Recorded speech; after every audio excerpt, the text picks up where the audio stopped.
it'll probably come to you when I do a little when we're recap. done. Well, the ones that you touched on there, like there was the nothing lasts, which is a key one, and then making sure that you're learning from experience and the setting productive hours. I think that's one of the things that I recognize most and respect most about what you do. Like, you actually live and apply that. And I think, even though we joke around, it took a little bit to get this interview together, it shows like you're actually doing this. When you've got your attention focused in on something, that's just where you spend your headspace. And I think that's a really valuable lesson there. I don't know if that final insight popped up. It did. And this is something that I'm going back through again. It's something that I've taught a lot of people, but even when you know something really well, sometimes you can fall victim to certain types of thinking. And that is that the biggest leap in income often comes when you go from the doer of the thing to the marketer of the thing. And what often for people who are just starting out, they have to do everything. But when you're doing something that you're passionate about, oftentimes you can be pulled back into the doing of things. And that's a problem because it's the marketing of the thing that is the driver. And so you just have to, know that the biggest leap in income will be when you're no longer doing the thing and you're actually doing the marketing of the thing. So that's one. And that doesn't violate what I was saying earlier about your strength and all that kind of stuff, because the idea is to apply your strength to the type of marketing that, you would excel at based on who you are and what you're all about, until ultimately you don't have to do anything because you have other people doing that for you. But and then you can decide to be the doer of the thing just because you love it. But, I love creating content, and primarily because I find I learn best when I'm actually creating content, because it forces me to synthesize my experience plus all the research I do into much tighter information. Might not be tight compared to, sometimes people accuse me of being a little bit verbose, but compared to what I looked at and what I went through to get to that point, it is tight. I might read thousands and thousands of pages to get down to 10 pages. Mm-hmm. And so I love that. And so it's very seductive for me to want to spend all my time on the content side. And oftentimes I get pulled in that direction, and I have to wake up to the fact that, the marketer of the thing makes a lot more than the content creator of the thing. And so that would be the last piece of advice, that if you're still the doer, realize that the biggest jump in income comes from being the marketer, and the freedom comes from being the owner. And so there's a steady progression of doer to marketer to owner. And, and by owner, I mean someone who has no responsibility in the business whatsoever. Mm. You kind of want to go through that progression. You don't want to go from doer to owner, because then you'll always be a slave to who the marketer is, because without the marketer, your business falls apart. So you kind of want to go through that progression yourself, so that if that person were to ever leave you or whatever happened, you'd be able to jump back in and still be able to market this business. But that's the evolution of doer to marketer to owner. And I'd say that would probably be the last big point. I'm sure there's other ones too, but that one I wanted to make sure I mentioned.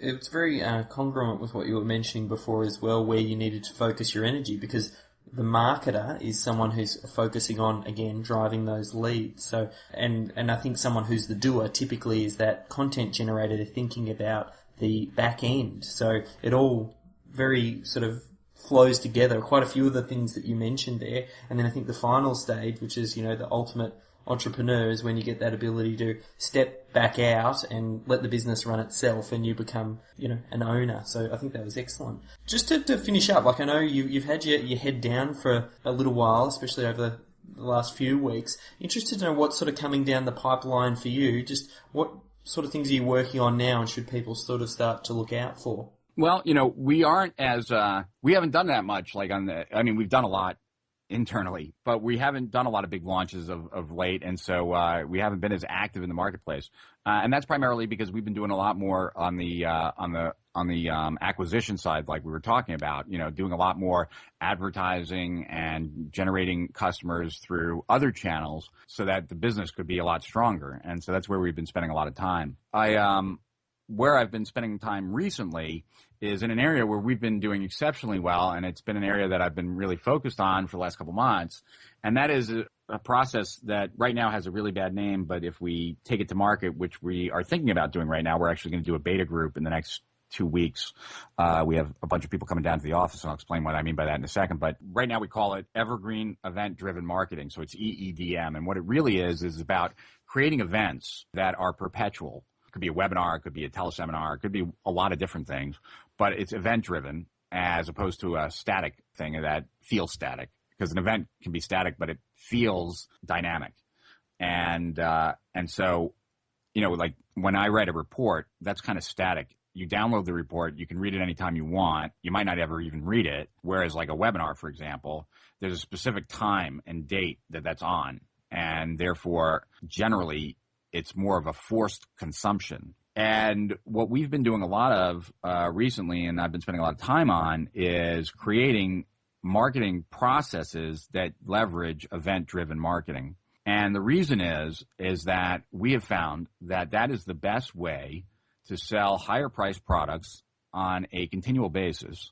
So that's one, that, if we have a $2,000 product or a $3,000 product, it's a lot easier to sell it through an event than it is just like a sales letter and an email. And that the other thing is that it really is the holy grail of a lot of businesses like ours, because you can continually improve the process.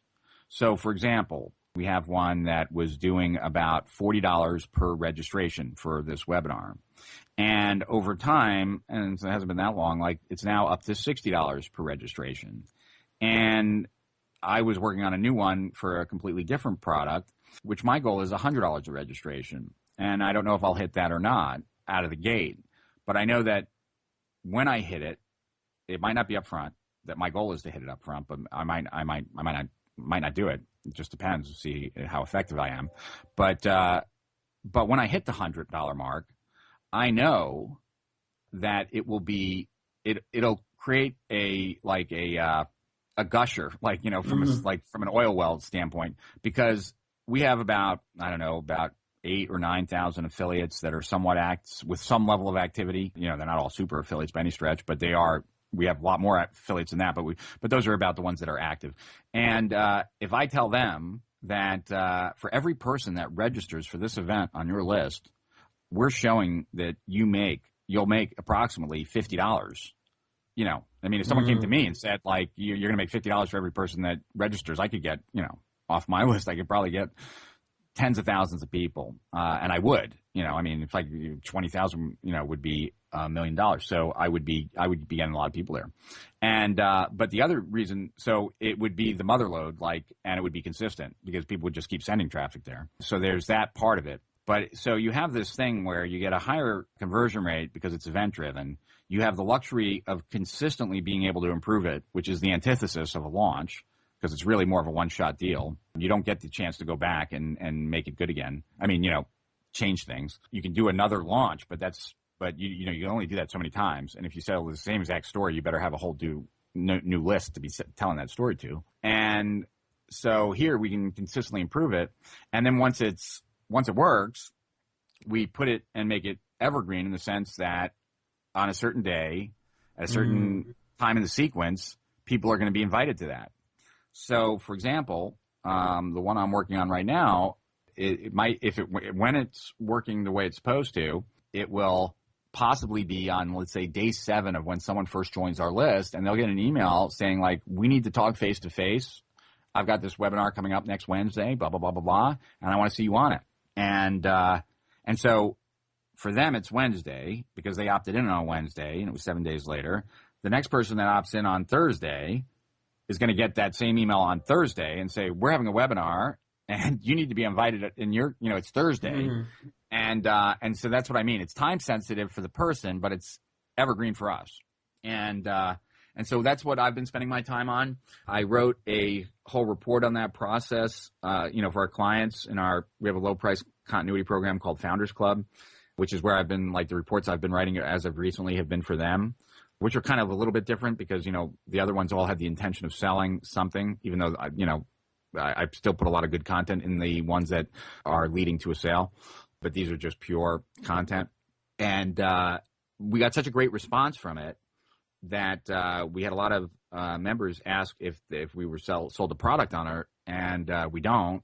And so what we decided to do was we picked a price. I think it was $10,000 and we offered it for 20 people to come down to our office, and we would help them create their own version of what I just mentioned. And and so they're coming down and thinking about 2 weeks. We've been preparing for that. If they do well, then we'll probably do a big launch around that and create an evergreen process for it. But time will tell. Like, we don't like to launch stuff unless we feel really certain that people are going to get the outcome that we promise. And so the only way that we can know for sure, we know it works for us. We don't know how other people will do. And so that's what we're working on right now. And I was working on an event, which I'm still working out the drivers of the event, like how to make an event work best as far as for selling. And so I had to go through numerous iterations of it till I got it right. And so that's what I've been busy on just recently. And that's what I'm busy on even in the more global context right now, because ideally it goes back to kind of the same thing that I said about Michael Masterson. I'm not really interested as much these days in just another big payday. I'm really just interested in making my company stronger and stronger to go further and further without me, so that I really have the luxury of doing whatever it is I want. And so evergreen type processes like the one I'm mentioning is a very big step in that direction. And so that's what I've been working on.